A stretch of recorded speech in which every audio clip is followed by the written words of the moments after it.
Sometimes I take your sketches and give you feedback on them. It's called the Subscribers Design Series or something like that. I did around 11 episodes.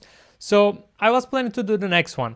Basically, you send me your sketches, I record a feedback on them and publish in the channel. So if you want to be part of that, by the way, you can send your works to berkmydesign@gmail.com. So I was on the emails, I was checking your works, some of them, and I was like, okay, this one is nice, and I see the problem. So I was thinking about fixing it, but then I was like, what if I put it into Viscom to see if Viscom's model can also add some features that I have in mind? Because I mean, you'll understand better when I do this episode, but I wanted to just try if it's faster to give you feedback with AI basically. So I went to Viscom, but then I was like, okay, let's warm up with a quick sketch. So I started to do some sketches, and I still sketch on paper, by the way. Like I have a small sketchbook like this one. I did those sketches and I was like, okay, this one is cool, like a graphical air intake or air outlet type of areas. And I was like, okay, let's do something like that sketch. But rather than taking a photo and putting it onto my laptop, I directly started to sketch on my tablet. I made this rear view supercar proportions. Then I put it into Viscom, and I don't know, in around probably 15 minutes, maybe 20 minutes, I'm not totally sure, because I was not planning to record it or anything. I was just making a quick sketch. And today's quick sketch looks like this. And then I was like, okay, rather than just posting the sketch, the final result on Instagram, why not to show you the process if you're interested in seeing it? I actually did a recently very similar video, but each result is different, so maybe you are interested in. That's why I decided to make this video. So let's jump into it. So this one here was the first sketch. As you see, it's a very rough sketch, very dirty. I was just trying to put the proportions in a correct way and like exaggerate stretched supercar proportions with the graphical element that I mentioned, but it can be all maybe like an air outlet, some aerodynamic features and so on. But then I lowered the opacity of this sketch.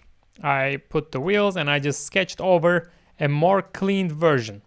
So I basically kept the proportions and the design elements, but I cleaned my lines because when you put it on AI to Viscom, it makes most of the time better results with cleaner sketches. So this was one of the results that I like. It was on Viscom, we can see it here. The process for me is always like in between Photoshop and Viscom. Like I got this result. There were also other results that I didn't like, but this one I liked, so I picked this one. And it was the exterior V2 rendering from the automotive palette. And I exported it, put it on Photoshop and did some changes. You can see before and after Photoshop. Basically, I decided to, like on my original sketch, it was not obvious what's happening, but it was also not body color. I was thinking about an air outlet. So on Photoshop, I just defined the areas where I want it to be like a dark area for the airflow. And also on the back, I did some changes. Then come back to Viscom. I generated this one again with the Viscom exterior V2.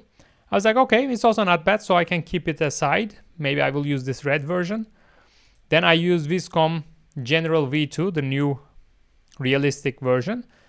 It was like, okay, it's also not bad. There were also bad results. That's why, like, I have to mention it, because if you get different results, like, don't get disappointed. It's the normal process of AI. But I like this one, so I kept it as well.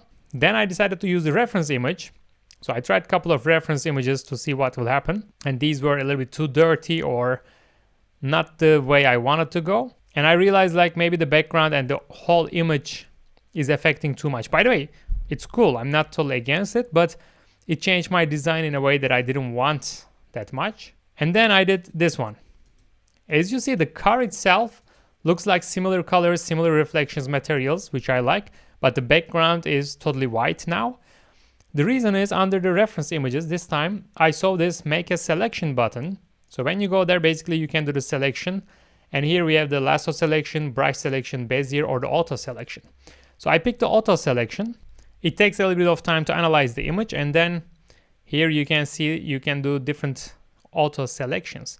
So I picked the car, like the whole car on my previous layer. And then I use the reference image on top of it. So basically, let me show you on the correct layer. Okay, on this layer, I selected the car, and then I used the reference image to use the materials of the reference. So this was the result, and I quite like it. Just the rear area, I didn't like that much, so I exported this one as well to Photoshop, and I erased the rear part manually. So I basically combined this and this image on Photoshop. And this is the result. And I added some brush strokes, as you see, again to define my airflow area and put some type of grills there, like a blades. And then come back to Viscom to refine the image further. So what I did is only like go to refine around 55% Viscom General V2. And here it is. It's more cleaner version. But still, there are things like here. I call it an artifact because it is an unwanted shadow here, the surface treatment here. So I went back to Photoshop. I changed this area and desaturate a little bit, add a little bit more contrast and a little bit of noise. If you see this little noise on the image, it was also done in Photoshop. And here is my result. And as you see, it doesn't take a lot of layers.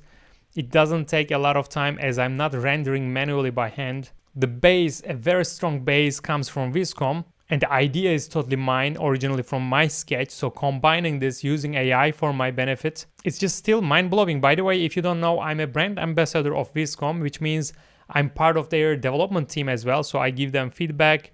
We are in constant communication. And basically, I'm proud to be part of Viscom team in this way. If you enjoyed this video, also, I'm sure you will enjoy this one. It shows another workflow. And soon I'm going to do the subscribers design commenting video. So stay tuned. See you in the next one.